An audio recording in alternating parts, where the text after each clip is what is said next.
Hello बच्चों, आप सभी का हमारे आइडियल देव क्लासेस में स्वागत है। बच्चों, आप लोगों के लिए आज हम 8th ग्रेड अभ्यास पुस्तिका विषय सामाजिक विज्ञान लेके आए। विषय सामाजिक विज्ञान का आपको हम अध्याय 5 और अध्याय 6 बताएंगे। अध्याय 5 है पढ़ाएंगे, हमारा राष्ट्रीय लक्ष्य है।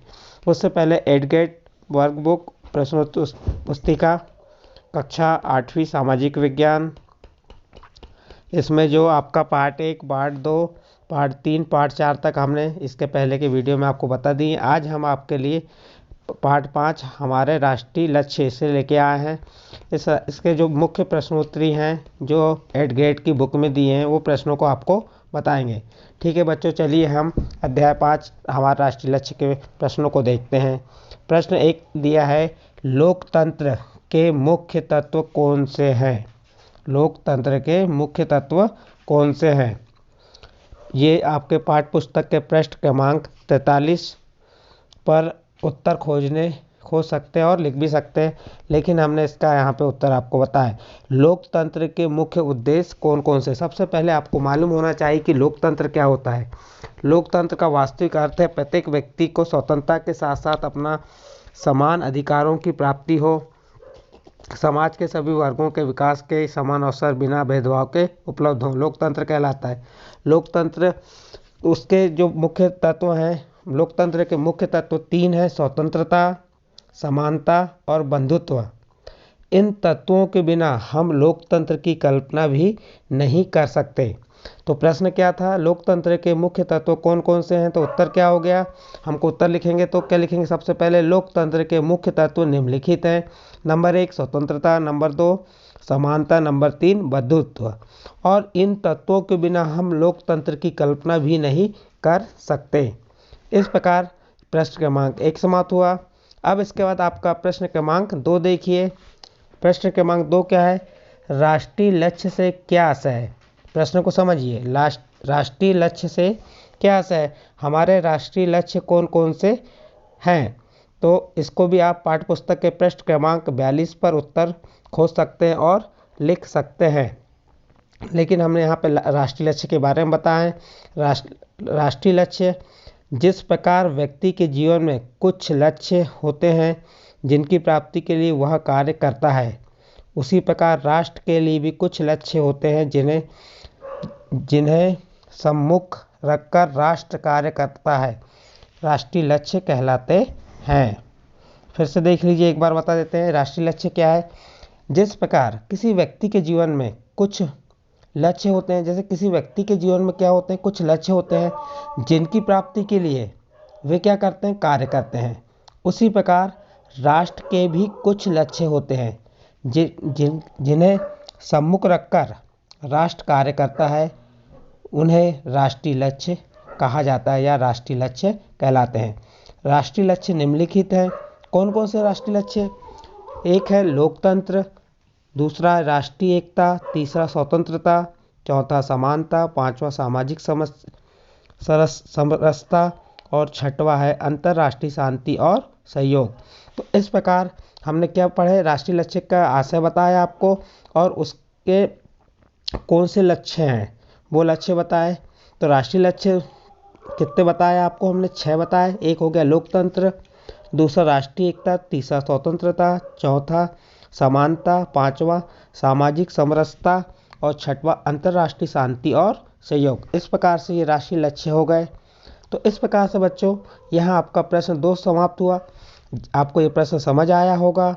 आप इसे अपनी नोट जो 8th ग्रेड बुक मिली है उसमें आप इसे नोट कर सकते हैं, और इसका यदि और अध्ययन करना है तो आप इस सामाजिक विज्ञान की जो बुक है उसके पृष्ठ क्रमांक 43 पे देख सकते हैं, उसके बारे में बताया गया है। ठीक है बच्चों, नेक्स्ट प्रश्न को देखते हैं। हमारा नेक्स्ट प्रश्न क्या है? हमारा नेक्स्ट प्रश्न है, लोकतंत्र की प्रमुख विशेषताएं लिखिए। प्रश्न है लोकतंत्र की प्रमुख विशेषताएं लिखिए। यहाँ पे पूछा गया है कि लोकतंत्र की कौन सी विशेषताएं। ये आप पाठ्य पुस्तक पृष्ठ क्रमांक 42-43 में इसका उत्तर खोज सकते हैं और वहाँ से देख के पढ़ भी सकते हैं और लिख भी सकते हैं। लोकतंत्र मीन्स लोगों द्वारा बनाया गया जो तंत्र होता है, या लोगों से जो बना हुआ होता है वो लोग जो आम जनता से बना होता है वो लोकतंत्र कहलाता है। उसकी प्रमुख विशेषताएं क्या है? लोकतंत्र की प्रमुख विशेषताएं देखिए यहाँ पे। पहली, लोकतंत्र आम लोगों की भलाई का मनोरथ रखता है। लोकतंत्र क्या करता है? आम लोगों की भलाई का मनोरथ रखता है। नंबर 2, यह समानता के सिद्धांत पर आधारित है। लोकतंत्र की दूसरी विशेषता क्या है? यह विशेषता यह है कि लोकतंत्र समानता के सिद्धांत पर आधारित है। इसकी तीसरी विशेषता है, इससे किससे? लोकतंत्र से लोगों को राजनीतिक शिक्षा मिलती है। लोकतंत्र से लोगों को क्या मिलती है? राजनीतिक शिक्षा मिलती है। तो प्रश्न 3 क्या कह रहा था? लोकतंत्र की प्रमुख विशेषताएं लिखिए। तो आपको लोकतंत्र की प्रमुख विशेषताएं बताए। पहली विशेषता बताए, लोकतंत्र आम लोगों की भलाई और मनोरथ रखता है। दूसरी विशेषता बताए कि लोकतंत्र समानता के सिद्धांत पर आधारित है। तीसरी विशेषता बताए, इससे लोगों को राजनीतिक शिक्षा मिलती है। इस प्रकार से आपका प्रश्न क्रमांक 3 यहाँ पे समाप्त हुआ।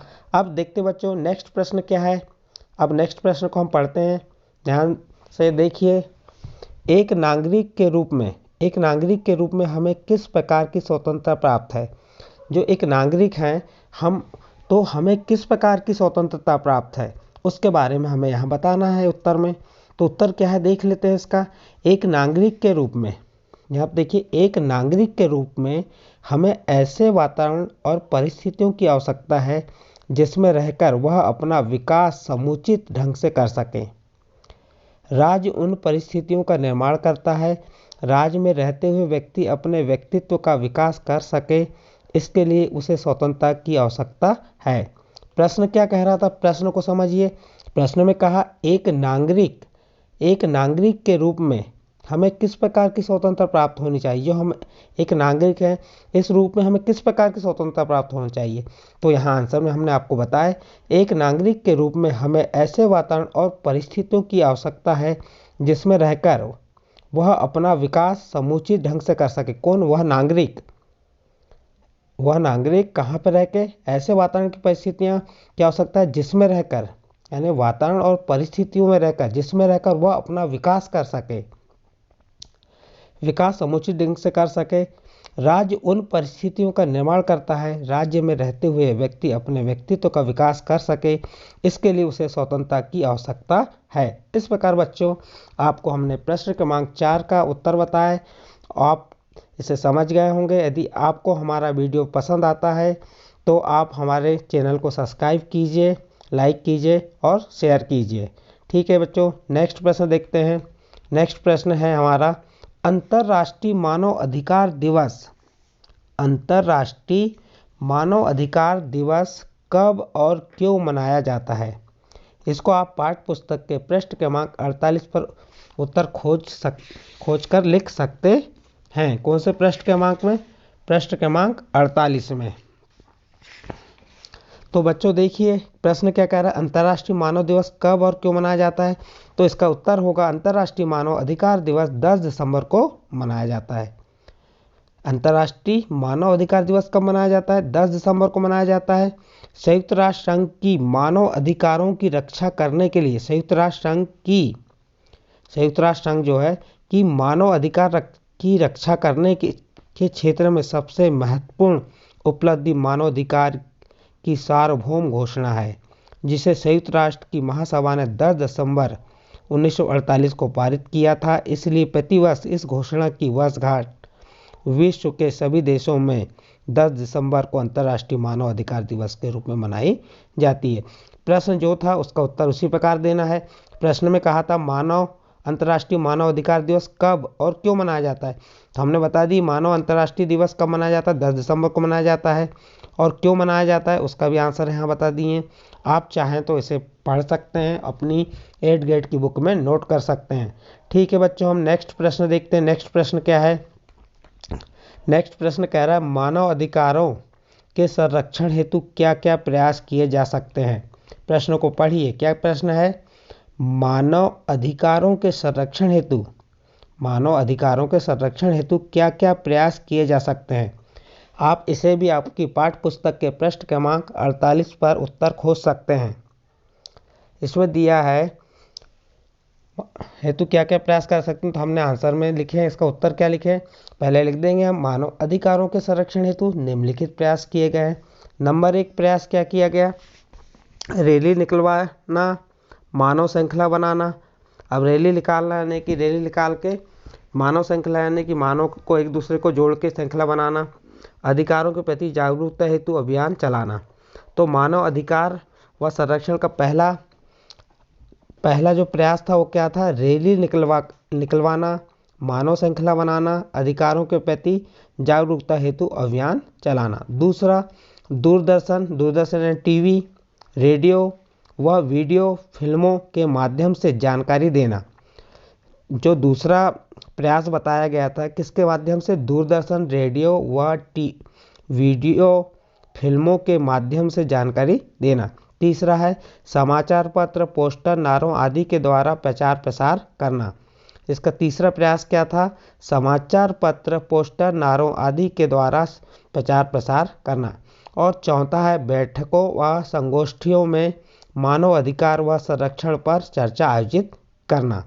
इस प्रकार से ये मानव अधिकार संरक्षण हेतु निम्नलिखित प्रयास किए गए थे। वो कौन कौन से, ये 4 प्रयास आपको बताएं, आप इसे देख सकते हैं, पढ़ सकते हैं और अपनी 8th ग्रेड की बुक में नोट कर सकते हैं। ठीक है बच्चों, इसके बाद नेक्स्ट प्रश्न देखते हैं। नेक्स्ट प्रश्न है हमारा प्रश्न नंबर 7। प्रश्न नंबर 7 क्या कह रहा है, लोकतंत्र की सफलता के लिए जनता का शिक्षित होना क्यों आवश्यक है।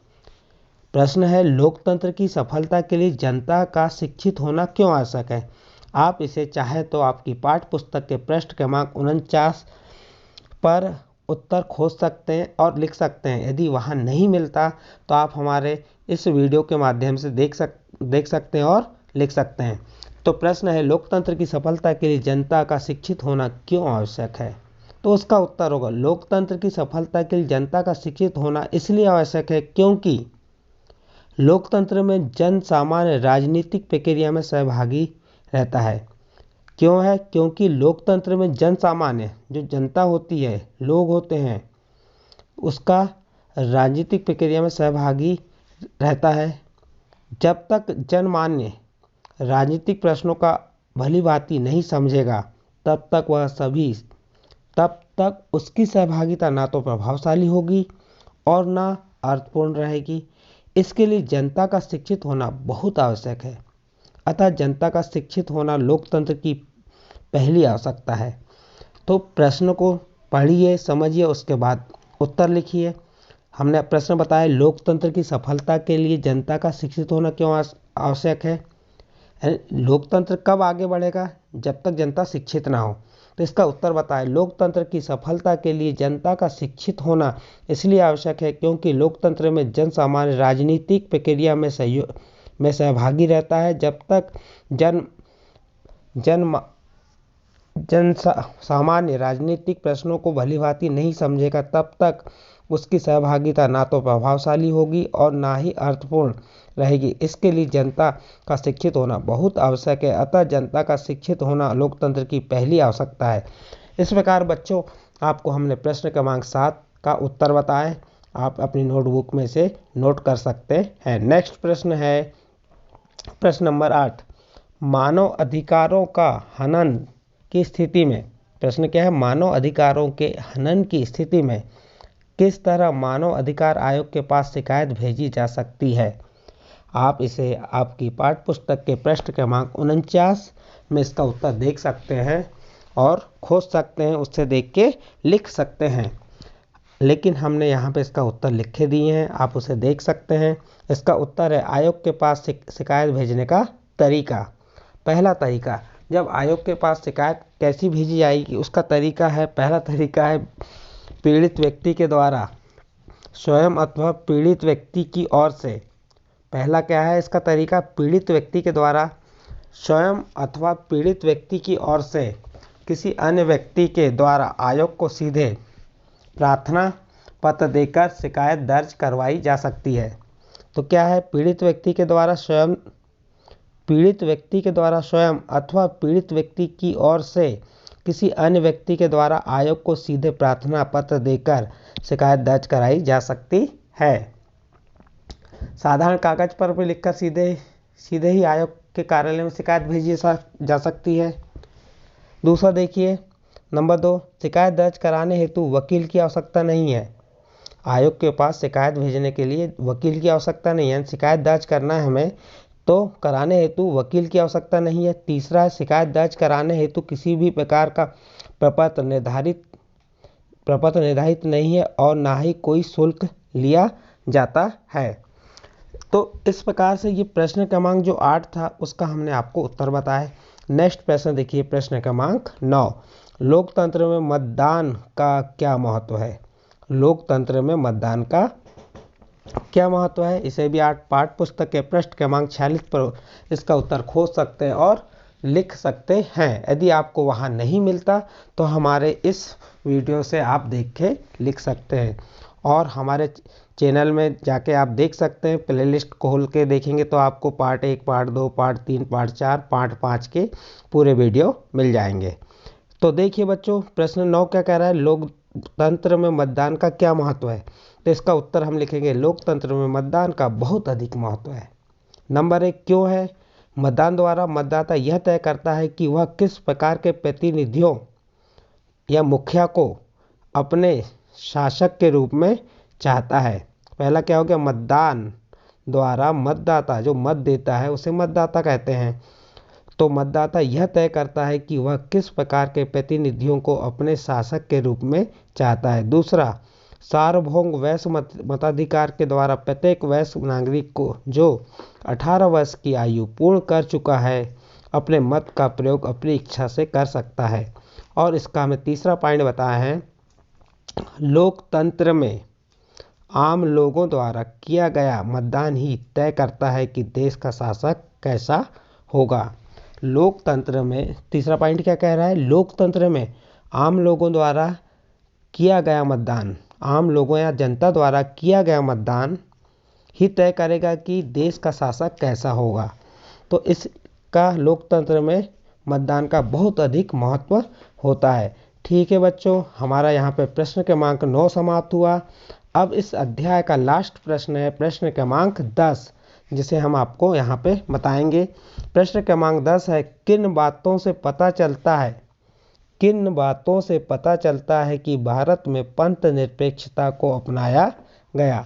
आप चाहें तो आपकी पाठ्य पुस्तक के पृष्ठ क्रमांक 44 पर इसे देख सकते हैं और उससे देख के लिख सकते हैं या खोज सकते हैं।